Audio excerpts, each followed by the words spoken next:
Hi, this is Larry Green on behalf of the Touch for Health Kinesiology Association, and I want to talk about the importance of water. Most people know that we have to drink water, and our body is like about 75% water. But in the work that we do with muscle testing and kinesiology, we understand water has a lot of other importance that most people don't know about.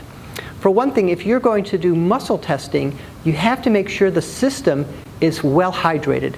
And thirst alone isn't always the most complete way to know if you're fully hydrated or not. We actually use muscle testing as a way to find out if the system has enough hydration or not.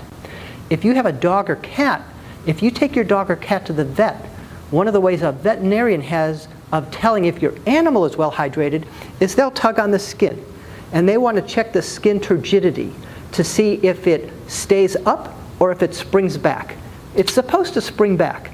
When you're short on water, it tends to kind of tent up and stay like that. In the same way, we use a tugging on the skin along with a muscle test as a way of asking the system, does this stress the system? So if you tug on the skin and you test the muscle, if the muscle doesn't hold, that's the body's way of saying the piece of data that the body is paying attention to right now, stretching the skin, isn't really up to speed. There's not enough hydration. When you're short on water, the first part of the body that gets shortaged is the outer layer. The body says the priority is for the inner organs. So your skin, your outer layer, is the first part of you that would know that you're short on water. And so we use a muscle test to figure that out. So here's to your health. Lots of good water. And a couple of other interesting things about water is when you drink water, if it's just water, the system can uptake it right away.